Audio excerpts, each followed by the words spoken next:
Good morning, students.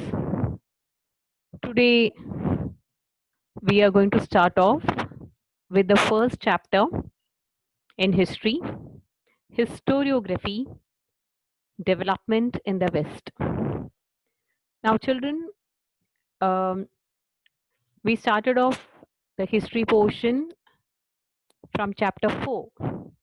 But let me bring it to your notice that chapter 4 is omitted from the board exam portion this year. Some portion has been reduced, and unfortunately, the entire chapter on history of Indian arts is omitted, and therefore I am including this one particular chapter, that is the first chapter in the portion, unit test portion. And since we have very limited time, we are planning to do only the first 3 pages of the lesson, and the rest of it we will complete after the unit test. Historiography Development in the West is the name of the chapter. Now, what exactly is historiography, children? Before we start off with what is historiography, let us try and understand what is history. History is a story of man who lived in the past. His story. Whose story? Man's story. The story of man who lived in the past is history. History is originally a Greek term, and Herodotus, the great Greek historian of the 5th century Common Era, used it first for the book entitled The Histories. So Herodotus is known as the father of history, children. So he gave the term, he gave this particular term, he used this term first in his book, The Histories. Now, what is exactly meant by the term historiography? Now, man has lived on this earth since a long time, and we would like to know how he lived. What were the events that took place in the past? How did man live in the past? About the battles fought, about the great men who lived in the past. Every single thing related to their culture, dance forms, music, cinema. We want to know how man lived his life. So, the tradition of writing historical narrative is telling a story or narrating the events of history or narrating the events of history in a chronological order. What is chronological sequence? Which event happened before which event happened after which event. That is considering the time, keeping in mind the time when this particular events happened, one after the other. And how do we narrate these events? Not just like that. After thoroughly examining the historical sources. In 6th standard, you have learnt about the various sources of history. History is described as a social science. If it is a science, it has to, any information which is given by a science is based on relevant facts. You can't just like that say something and say that no, whatever was there was true. No, you have to prove that whatever facts you are quoting, that is whatever facts you are talking about, they were as it was in that particular time period. So therefore, and how do you know about that? There are various sources in history, written sources, oral sources, and material sources. So the tradition of writing the historical narrative or narrating the story or the events that as they happened in the past in a chronological sequence, that is in an orderly manner as to how they happened, keeping the time factor into taking the time factor into consideration. And how do we write it? After thoroughly examining or going through the historical sources which give us the information, that tradition of writing that narrative is called as historiography. And a person who writes such a narrative is called a historian. पहले के ज़माने में जो events हुए थे उसे एक sequence में, ये इवेंट पहले हुआ, ये बाद में हुआ, ये ऐसा हुआ था, what proves that this has happened in this way? There are sources, written sources. People have written about it. People have composed songs about on it. Okay, and there are monuments, etc., which prove or tell us that these were the things. This is how things were. So therefore, these sources are examined, and when that events, the way it happened, if it is narrated using time sequence or in a chronological sequence, it is called as historiography. And a person who writes such a narrative is called a historian. Historiography was not prevalent in ancient societies of the world. In fact, no, there was no division of subjects like this is history, this is geography, this is political science, this is psychology. No, everything was totally studied under a subject called philosophy. Okay, but the people in the ancient times also felt the need of passing on the stories of life and valor, that is, bravery of the ancestors to the next generation. Okay, great grandfather did this, or the people of this of our community, they achieved all these. So they were interested in telling the tales to the younger generation, the valor of the ancestors to the next generation.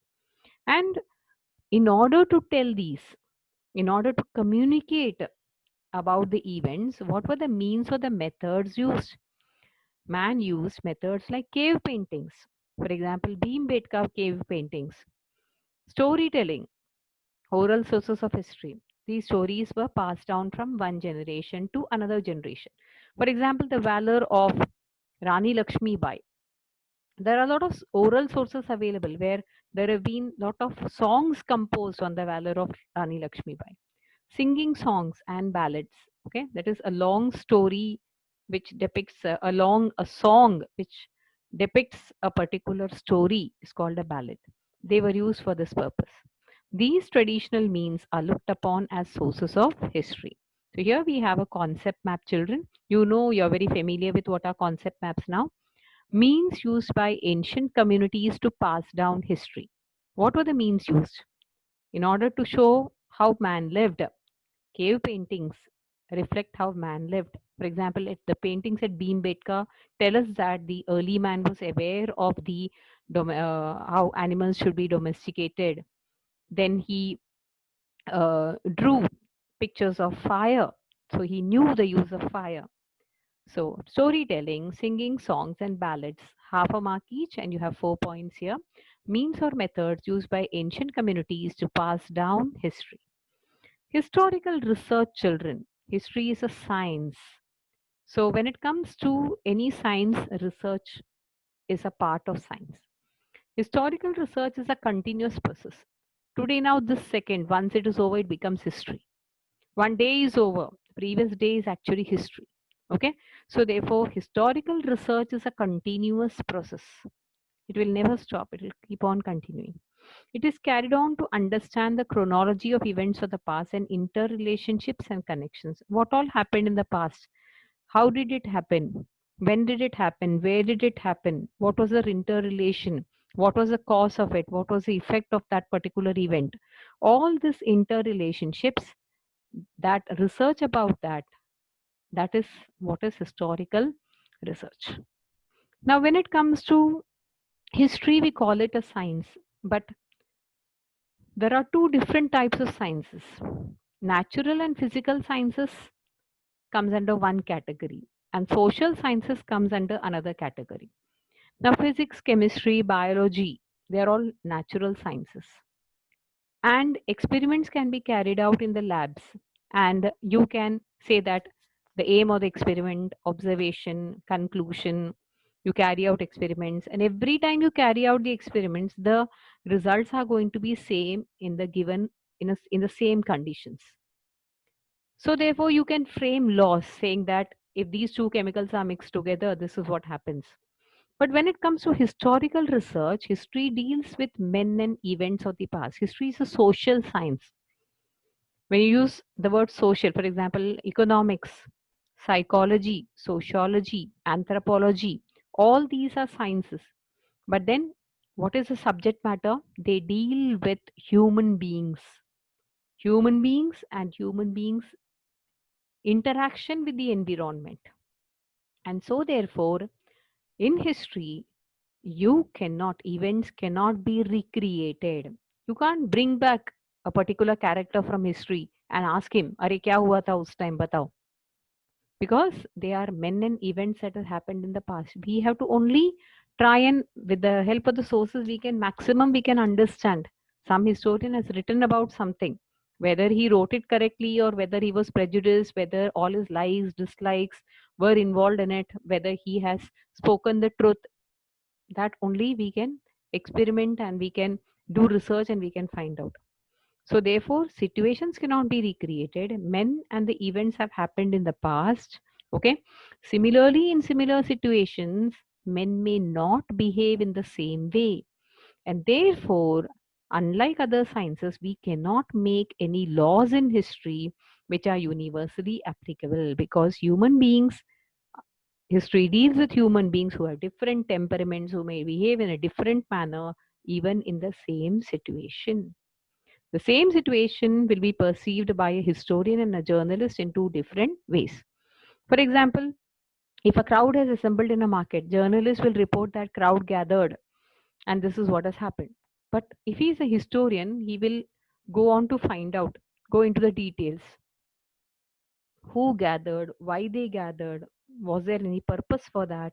He will go in depth to find out why the crowd gathered, and every single detail about the crowd he will try to find out. So that is what a historian's work is.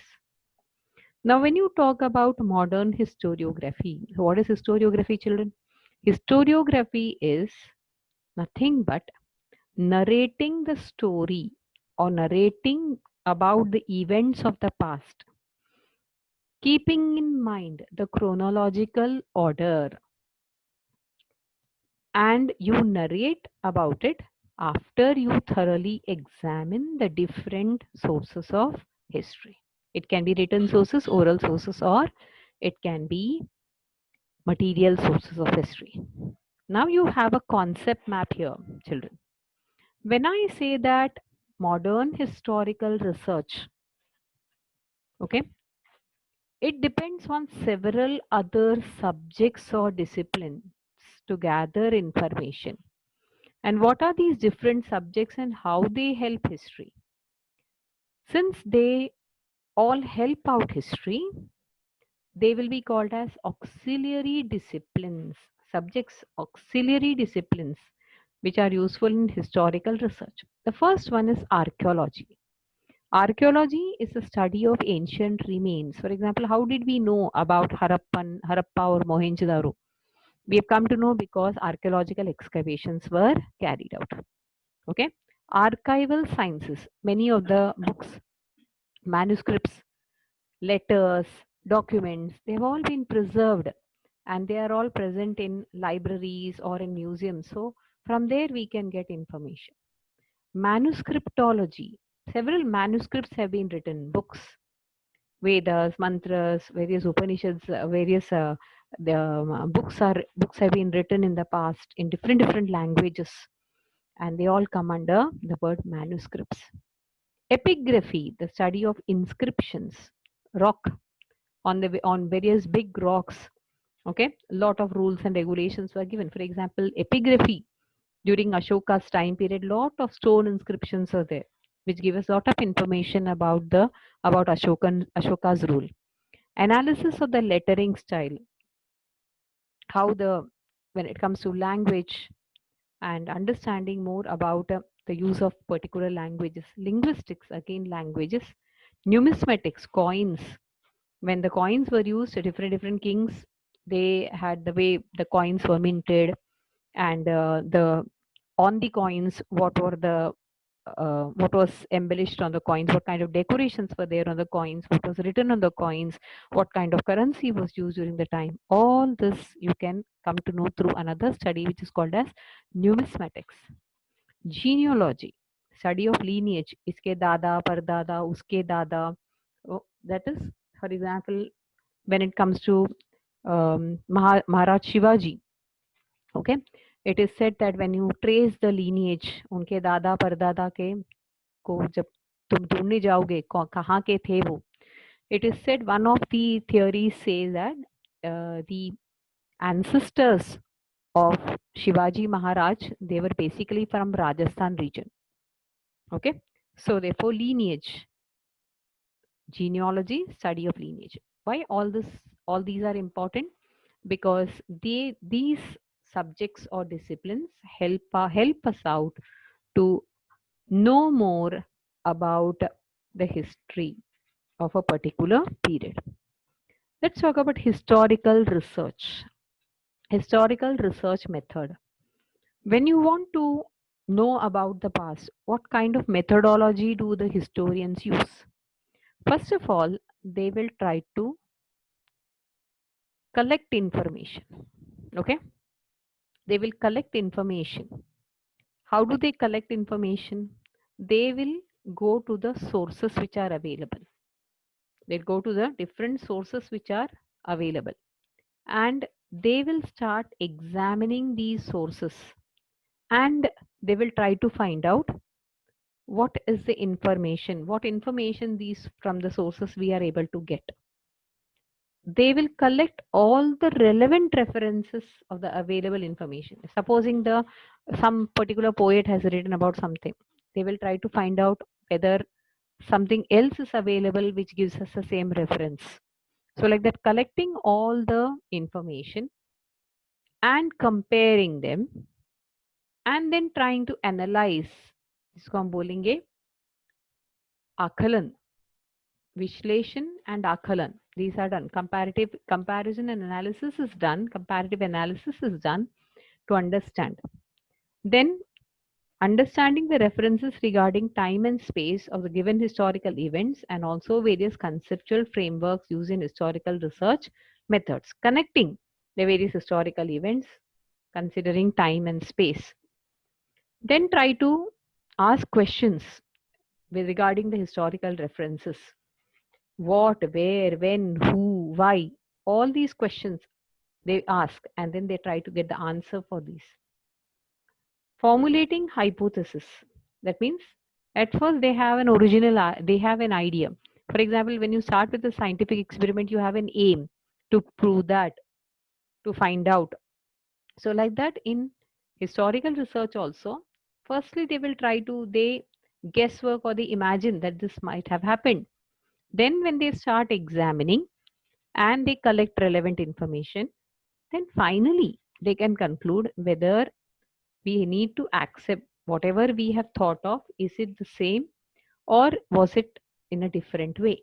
So they will change the hypothesis according after they complete their entire research. They can say that our hypothesis was either right or it was wrong. Okay, so therefore these are the various methodologies which are used, methods which are used, step by step procedure which is used in order to do historical research. When you talk about modern times, we said that in ancient times, historiography was presented in the form of storytelling, long songs which had a story content in it, like ballads. Then you have cave paintings, songs, etc. But in the modern times, historiography has changed a lot, and it is more like it is considered to be a social science, one of the most important sciences. And therefore, uh, a great person has defined history as a house where all the other subjects dwell. All the other subjects are living in this house called history. Because when I take science, any other sciences, physics, chemistry, biology, economics, or any other subject, okay, you will have a history for that. History of the earth. If you talk about music, you have history of music. You have history of cinema. So therefore, history is a subject. Every single happening has a history. Okay. So therefore, four main characteristics of modern history, historiography. So this historiography in the modern times has undergone a lot of change. Writing history or writing about the story of man and narrating the events or incidents in a chronological manner, examining the various sources, has undergone a lot of change. Historiography has undergone a lot of changes in the modern times. And modern historiography has got four main characteristic features. What is the first thing? History is described as a social science, and therefore its method is based on scientific principles. And how do we start anything, any scientific principle? How does it start? By asking the question, why? Why is this in this way? Why is it not in this way?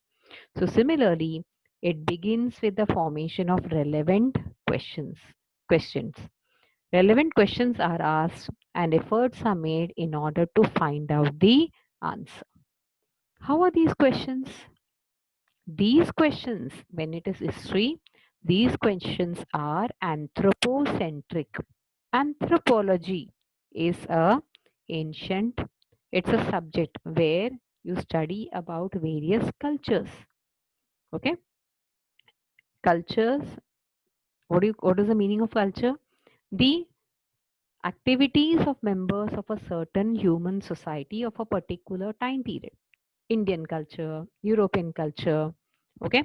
So when it comes to the culture of that particular period of the human beings who lived in a particular period, the questions are all related to the activities or actions of members of an ancient human society of a particular period. So questions are related to human being and the activities of human beings. The first main characteristic, everything in historiography is scientific, based on scientific principles. We start asking questions. What are these questions based on? They are based on the activities or the performed by members of certain ancient human societies of a particular time period. However, when you are dealing with the members of ancient human society, you have nothing to do with God or the divine and human deeds. It is purely with human beings, and it doesn't have anything to do with divinity, God, Almighty, Lord, or any of the miracles that have taken place. Nothing. It is basically something related to just human beings. Okay, so history does not suggest any interrelationship between the divine and human deeds. Once you start doing research and you find answer to these questions, you just can't say that, oh, this was like that. How can you say that it is like that? This was in this way these many years. For example, if you're talking about a particular monument built by a king, you have to find out evidence that from this particular place, which was so far away, the stones were brought from here. Okay, this monument was built during this time period. So evidence must be there. So that's why, since most of the information is based on proper evidence and not just like that, whatever evidence is provided, that should be authentic, it must be true, it must be a fact. And so, therefore, answers to these questions, which are sought by history, they are supposed to be supported by reliable evidence. Lastly, modern historiography is actually a graph of man's journey with the help of past human deeds, right from the caveman till the present day modern man who uses the mobile. His journey, the graph, the graph of man's journey, mankind's journey, how is it presented with the help of the human deeds or actions what he has performed? That is what is history. So history presents a graph of mankind's journey with the help of past human deeds. So characteristic of modern historiography, four characteristic features you have, children. History is basically a social science. The method for doing research in history is based on scientific principles. Questions are asked, relevant questions are asked, and these questions are all based on the activities of human beings who lived in the past during a particular time period. History, however, does not suggest any interrelationship between the divine and human deeds. It's nothing to do with gods and goddesses, no. It's only to do purely with a normal human being who lived in the society and who performed his actions. And when you find answers to these questions, these are supported by reliable evidence. History, therefore, is nothing but a graph of man's journey with the help of the past human deeds. What actions did man do in the past? Did he help somebody? Did he kill somebody? Did he conquer any land? Okay. How did he live? All this is what you are going to study in mankind's journey. Okay. It is said that modern historiography, with the above characteristic feature, has its roots in ancient Greek historical writing. Who started actually these historical writings? How did history develop as a subject? Development of scientific perspective in Europe and historiography. The name of our lesson is Historiography Development in the West. When I use the word West, it stands for the European countries, children. So, how did history develop as a subject in the Western regions? Till the 18th century, Europe had achieved a lot of progress, and every single subject was studied under the common subject or a common field called philosophy and science. Okay, but at a later stage, the scholars started applying the possibility of studying social and historical truths by applying scientific methods. Past also can be studied. The activities done by man in the past can also be studied in a scientific manner. That is what they felt. More and more philosophical discussions were held, and there were discussions about how man's past and how he lived in the past can be written in a very objective way without making it, without bringing in any kind of prejudice into the discussion. How to make history more objective. Many of the European universities till the 18th century, they were only interested in philosophical discourses. Most of it was related to divine phenomena. They spoke about gods, goddesses, etc. But however, this particular discussion on divine phenomena changed after the 18th in the 18th century. In 1737, the Göttingen University was founded in Germany. And in this university, for the first time, there was an independent department of history where a lot of importance was given to historical research, study of all the events in the past through a proper research method. Later, many German universities also became centers of historical studies. Many scholars did research and they all contributed to history. And in this particular chapter, we are also going to talk about these famous scholars, famous historians of Europe, and from where they were. They were from different places. The first one is Rene Descartes. You can see the spelling as DES, but the pronunciation will be Rene Descartes. Rene Descartes was from France. Another important historian who is called the father of modern historiography is Voltaire. He was again from France. He lived during the French Revolution time period. Michel Foucault was again a French historian. Simone de Beauvoir was another French historian. She was also a French historian. George Wilhelm Friedrich Hegel was a German historian. Leopold von Ranke was a German historian. And Karl Marx was also a German historian.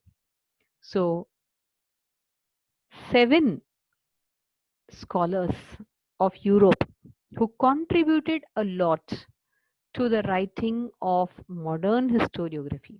History को कैसे लिखना है? How are we going to, what all points should be considered while writing history? And how can we make history more scientific, historical writing more scientific? That is what each of these historians try to do. That's why we call them as famous scholars of Europe who contributed a lot to the development of historiography in the West.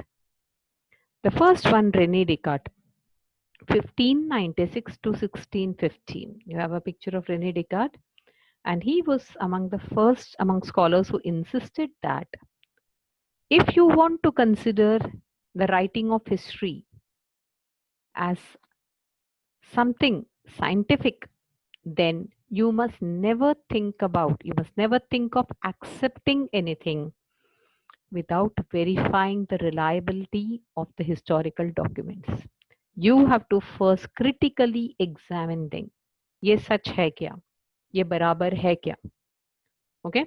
When we did the chapter on mass media, you remember there was one particular event we spoke about wherein a German newspaper, Stern, had collected some of the documents and the diaries, and these were supposed to be written by Adolf Hitler. But after some time, they found out that these were forged and they were not written by Hitler. Okay.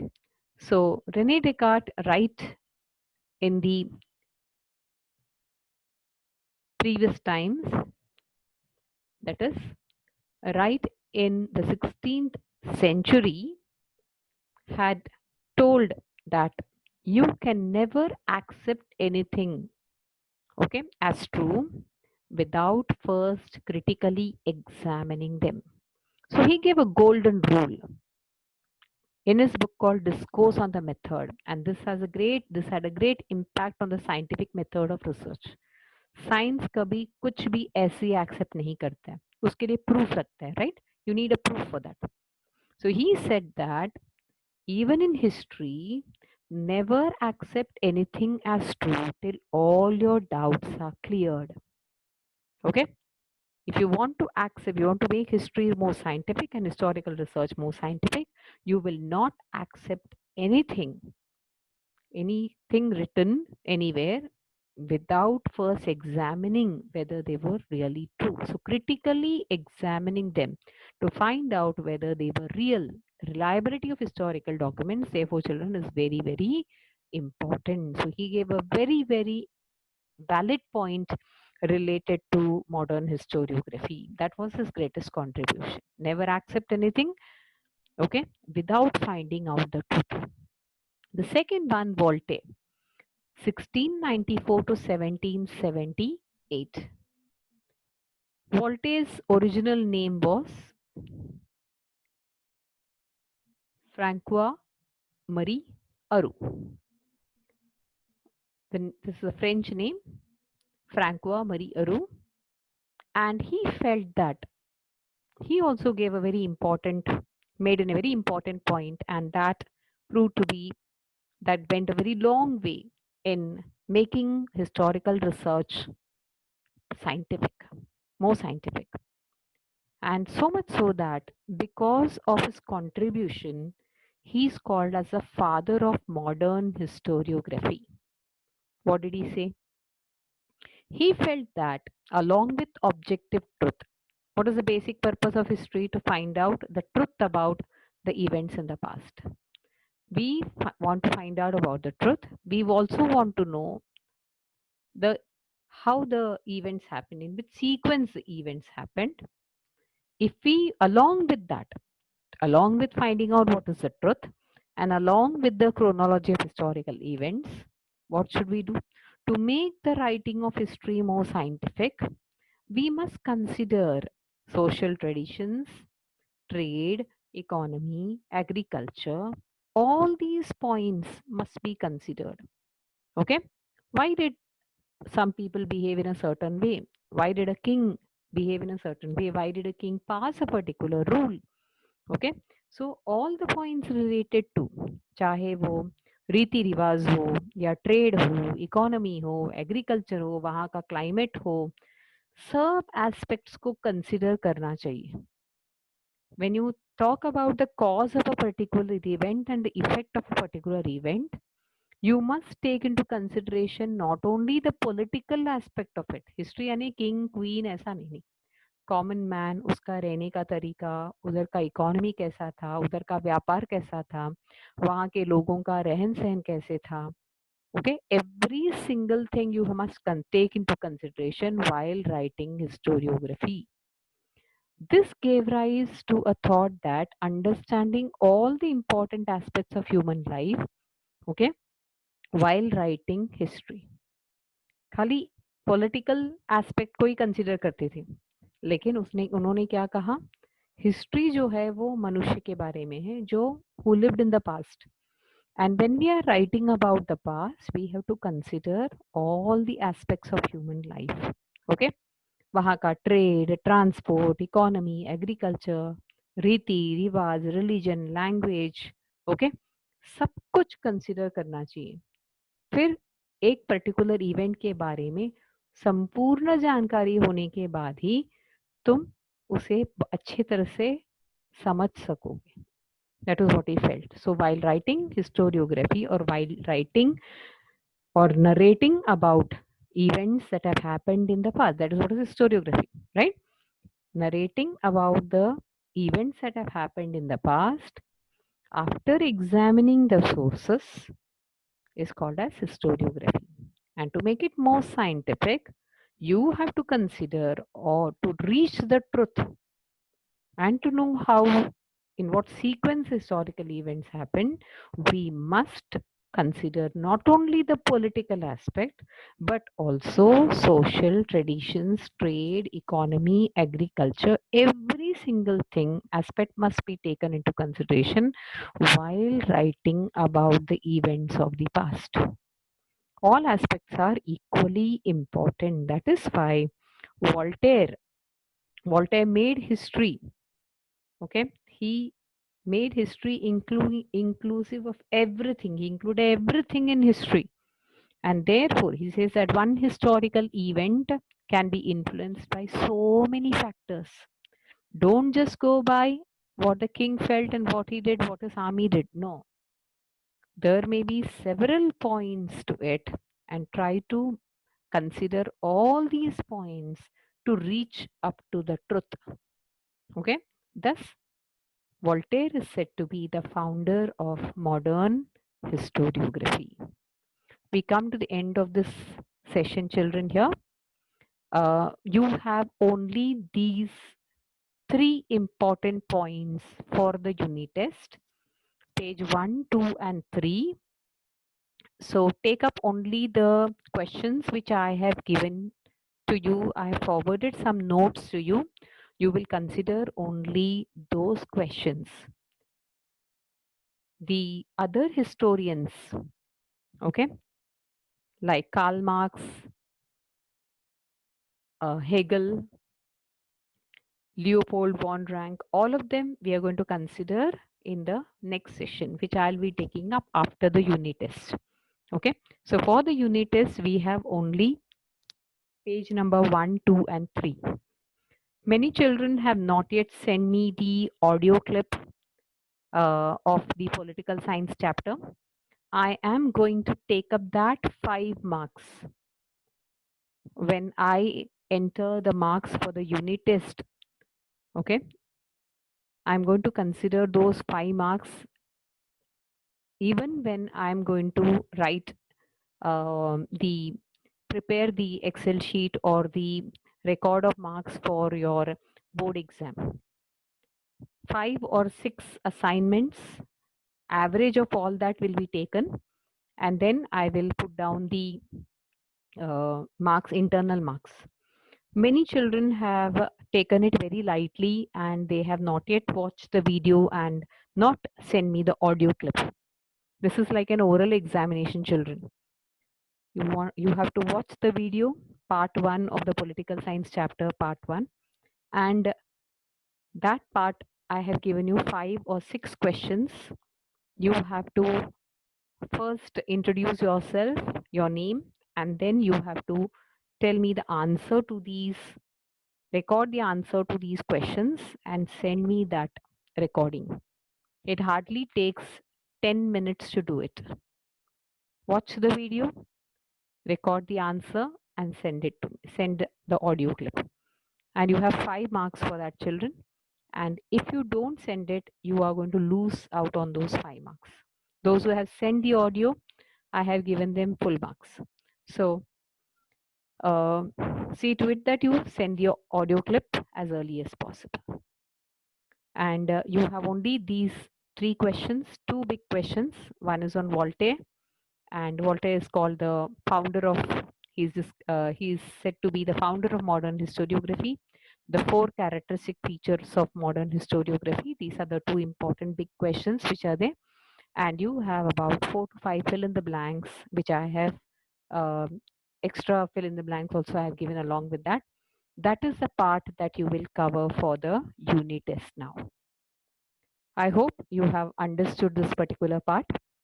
In case you have any doubts regarding the history portion or the notes, you can put it up on the personal chat, or you can put it up on the group, and I will clarify or clear all your doubts. Thank you, children. Have a nice day.